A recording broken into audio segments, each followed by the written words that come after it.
नमस्कार दोस्तों, एमडी किसान पॉइंट यूट्यूब चैनल में आपका स्वागत है। धान को लेकर गृह मंत्री अमित शाह की अध्यक्षता में हुई अहम बैठक। क्या धान के भाव में बनेगी तेजी? हाल के दिनों में बासमती धान के भाव में गिरावट के कई क्या कारण है?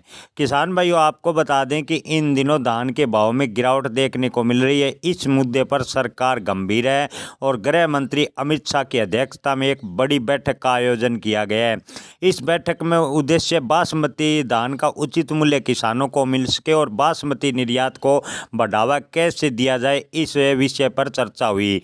जी हाँ किसान भाइयों, बासमती राइस की उत्पादन व निर्यात की स्थिति में सुधार को देखते हुए निर्यात की स्थिति को कैसे बढ़ाया जा सके, ये सबसे बड़ा सवाल इस बैठक में रखा गया।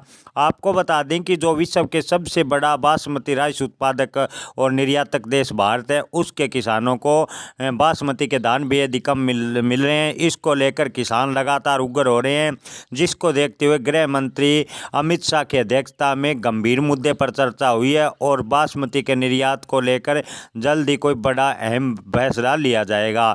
जी हाँ किसान भाइयों, कुछ खबरें चल रही है कि पाकिस्तान के बासमती व गैर बासमती चावल के निर्यात को बढ़ोतरी हुई है। आपको बता दें कि दुनिया में जितनी मांग है उतना उत्पादन पाकिस्तान में चावल का होता ही नहीं है, यानी धान का उत्पादन पाकिस्तान में तुलनात्मक बेहद कम है। इसलिए ये खबर में कोई सच्चाई नहीं है कि पाकिस्तान के धान को ज़्यादा निर्यात में मजबूती मिली है। हालांकि आपको बता दें कि हाल फिलहाल में सरकार ने चावल निर्यात को जो मंजूरी दी थी, उससे बासमती धान का निर्यात अच्छा खासा हुआ था, लेकिन अंतर्राष्ट्रीय स्तर पर माहौल को देखते हुए निर्यातक फूंक कर कदम रख रहे हैं। मिलर्स सोच रहे हैं कि अगर अंतर्राष्ट्रीय स्तर माहौल खराब हुआ तो कहीं उन्हें बड़ा नुकसान न हो जाए। इसको देखते हुए इन दिनों बासमती के दाम में गिरावट देखने को मिल रही है। इसको लेकर सरकार गंभीर नज़र आ रही है। किसान भाइयों, आपको बता दें कि पिछले कुछ महीनों से बासमती राइस की कीमतों में गिरावट के कई कारण हैं। सबसे बड़ा कारण आयातक देशों के पास पिछले साल का बड़ा भंडार मौजूद है। यानी पिछले साल जो बासमती खरीदा था, जो बाहर से आयात कर रहे हैं, उस देशों के पास बासमती का अच्छा खासा भंडार है। आपके जानकारी के लिए बता दें कि 2024 से 23 में भारत ने 52.42 लाख टन बासमती चावल का निर्यात किया था, जो 2023 की तुलना में लगभग आपको बता दें कि 40% ज़्यादा था।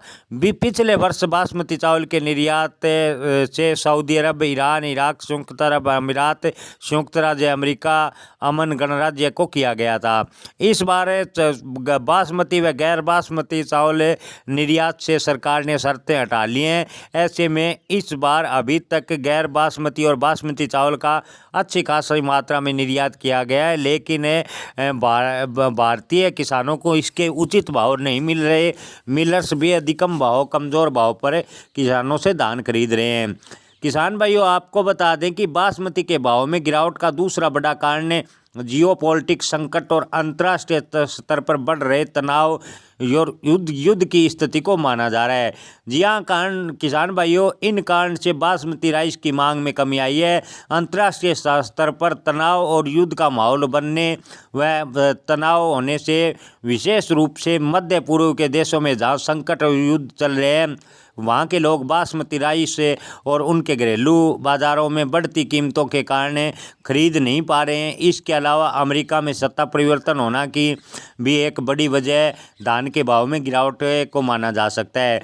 जल्द ही अमेरिका में राष्ट्रपति डोनाल्ड ट्रंप बनने वाले हैं और उन्हें मिडिल ईस्ट के देशों के प्रति कठोर प्रवृत्ति अपनाने के लिए जाना जाता है।